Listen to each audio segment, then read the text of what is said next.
WMC Memphis, WMFS HD2 Bartlett, Memphis, home of Clay Travis, and Outkick the Show, weekdays from 6 a.m. till 9 a.m. This is ESPN 790 AM.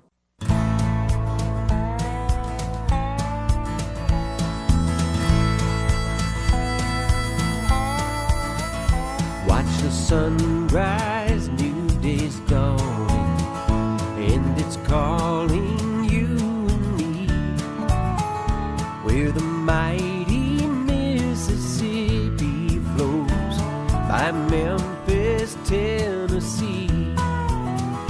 We've got woodlands, fields, and water. Hey, there is no better way. You can find out all about it on Outdoors with Larry Ray. Make some time. Take the family, ask a friend, but don't delay. Listen up and learn about it all.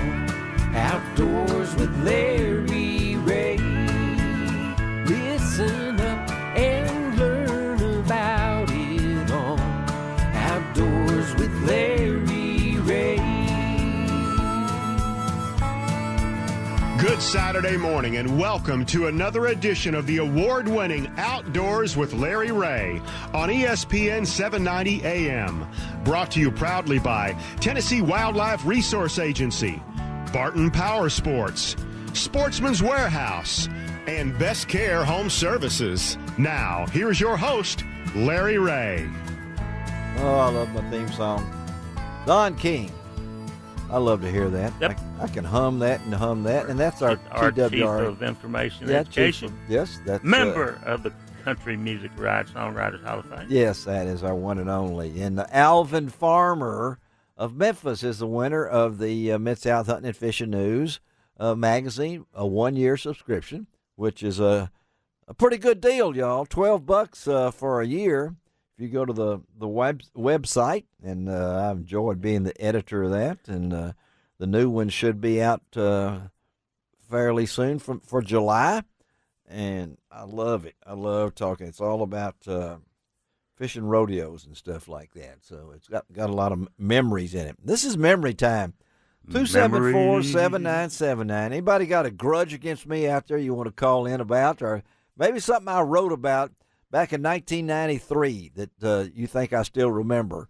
But 274-7979. There's some folks that stopped me along, and I'm sorry I don't remember everything I've written. I was trying to compile a list of some of my top memories in the outdoors. I hadn't even gone back to the high schools because I was there for the very first high school state championship football game. 1969, Memphis Southside lost to Morristown East 15-12 in Morristown. Coldest night I've ever been at him. And the coach for Morristown East was Rex Dockery, and the coach for Memphis Southside was the one and only Rube Boyce, who was the same coach that told Elvis he wasn't good enough for football. Yeah, he was at Humes, too. Yeah, he was at Humes, and he told Elvis, you need to stick to your guitar, young man. Yeah. And He also changed my life. Advice. He did? Rube Yeah, Boyce? Yeah, he did. The principal couldn't hurt me with a paddle, Yeah. so they sent me to see the coach boys. He had a canoe paddle about 3 foot long. Yeah. He said, "Bend over and grab your ankles, boy." My rear end was dead for 3 days, but it changed my life, and I was glad of it because I was a clown, believe it or not. I wouldn't believe that, Yeah. but he was from over in Arkansas, and quite a man, Yeah. Coach Rube Yes, he Boyce. was. Speaking of your career and stuff, Yeah, that's what we're going to talk about in this on the next website, segment. if I can get it on there, I have, in August coming up, my mother-in-law, she kept all the press, seminar, and commercial appeals in 1977 when Elvis passed away. Yeah, okay. And I was looking there. at them the other day, inspecting them, and I'm thumbing through there. And lo and behold, there's a picture of Larry Ray at his preps college. That's right. That's So right. I'm going to scan that, and we're going to put it on the website. Yeah, I'd like to see that. So, it's I don't have a lot of copies of new. We kept we'd cut them out and put them in little folders and put all of our prep stories. Well, when we moved into the new building, as they still call the new bridge, in 1977, I think it was. All those prep things, something happened to them. They're all gone. So for about 20 years, I covered the high schools and started the best of the preps, helped start the best of preps, my good friend John Canazzo, but also got to cover, like I said, the first state championship, the first all-star basketball game, first all-star football game in Tennessee history.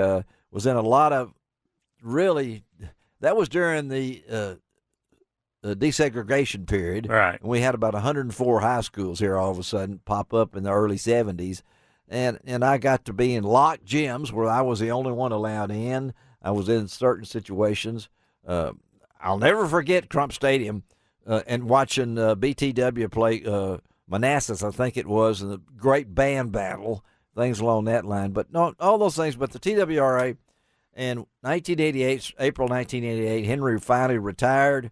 I was privileged about 7 years later to speak at Henry's funeral. His wife, Jean, is, as far as I know, in a nursing home up in the Dakotas, and their daughter, Jean Ann, is up there, and I'm in correspondence with her. But I've covered the TWRA since 1988 and been through commission meetings and been through wages on license increases and things along that line. So I don't know. If you've got a memory, I might just give you a prize, 274-7970. And to show you. Uh-oh.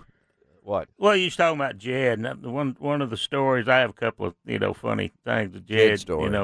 Number one, Jed and Shirley. Shirley, at one time on Natural Straits WMA, we had a women's only hunt. Oh. To me, it was the best hunt ever was. Yeah. Ladies came in from all over the state and got, deer hunt. But Shirley would always come down. Mm-hmm. And Jed, bless his heart, Shirley shot one of these little Ruger 44 Magnum carbines. Uh-huh. And Jed would have this reloaded ammo and stuff. So undoubtedly, I'd spend half a day unjamming that thing for Shirley, Oh, when bless I her come heart. in check the station. Yeah. But one of the funny stories was, Jed was a fairly good size Yes, he was. Yes, he was. gentleman. So, but on that hunt, they both had a pair of red coveralls on one of the hunts. You can remember this. And, yeah, I can remember this. And then orange vest and orange hat. And I was sitting there at the checking station, and Jed and Shirley had walked up to the general store up there to get a snack. And a guy come into the checking station, and somebody asked him, he said, well, have you seen any deer this morning coming through? He said, no, but I seen, Jed had a big old white beard. He said, Yeah. but I did see Santa Claus and his wife. Oh. But to show you the power of the press, like y'all, and really outdoor writers, editors, papers, they're y'all endangered species because there's hardly any more anymore. That's hardly anymore. Yeah. But Jed, at one time, where the deer herd was growing, and the commission got on a kick, said, we'd like to sell some more non-resident license. Mm. So Jed wrote articles up in the north of the Ohio River. Yeah. Those states up there talking about come to Tennessee and deer hunt. Yeah.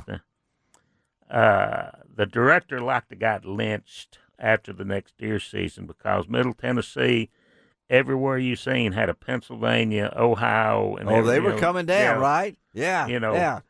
Killing our deer. Killing our deer. So it was real quick. Showed how articles Yeah. Make an impact. make an impact. Of course, Jed was from New Hampshire. Yeah. He loved New Hampshire, that area up there in New England and everything. So, and I think back to, I can think about some people squirrel hunting with Dale Carpenter and Hardy Richardson, and they had me holding up this snake. The snake looked about the same size as me. It was, and it was squirrel hunting in the bottoms. On opening day, that was a tradition. They'd have a big meal, and everybody would gather. Then we'd go in and hunt. And of course, I'm more looking at my feet than I am up in the tree. Of course. Because and then they come in, and here they come with this snake, and I got a picture of me with this big long snake holding it up. Yeah. So those days. That was the thing. Small game squirrel hunting. I can remember big, on man. Anderson Tully. Yeah. that there was a squirrel camp. There was the kind of the patriarch of the group. That's what this was. Years and years and years ago when he was in his 80s, he talked about coming down to the camp in a mule and a wagon. And they'd stay down there a week at a time. Yeah, they always talk about dove season as kind of opening. No, squirrel season was what we all started on. Right. That's what we all started hunting with, or whatever. My uncle taking me hunting when I was growing up. But I was a teenager before I found out they were not just for breakfast anymore. but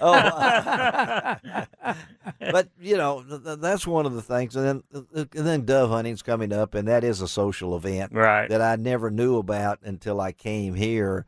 And Tommy Akin's going to be on later in the show, which has been a dear friend for many years, and we'd go to Friendship, Tennessee, and hunt up there, and I realized that dove hunting is not more about what you can't hit, which I fit that in, but was food and fellowship and all these different kind of things. And I look forward to that. But deer hunting was, and then turkey hunting. We get into that right now, the TWRA, and how much turkey hunting has now expanded.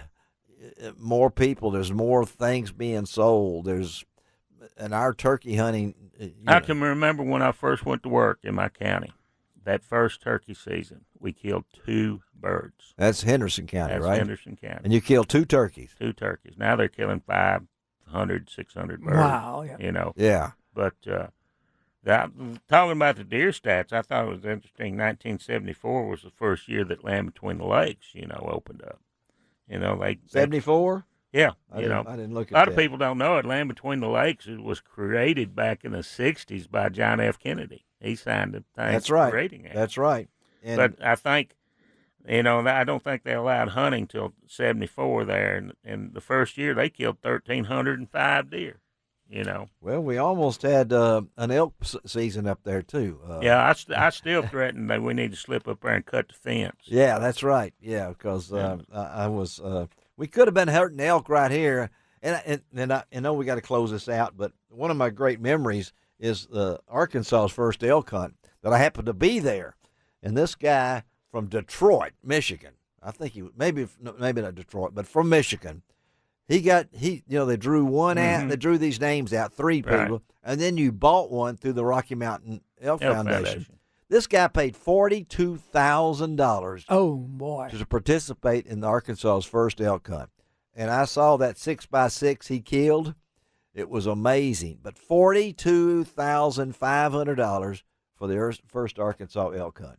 Amazing. It is. Yeah, well, and that's another thing. Put in your name to elk hunt in Tennessee. Yeah, they've expanded a couple more permits. Yeah. So, all right. For the elk. Got archery now on elk. Well, let's do it. And maybe somebody from West Tennessee will get drawn. And that's the reason we don't get drawn is because there's not enough of us that put in, I think. Exactly. Of course, it's closer to go. All right. Ready to take a break?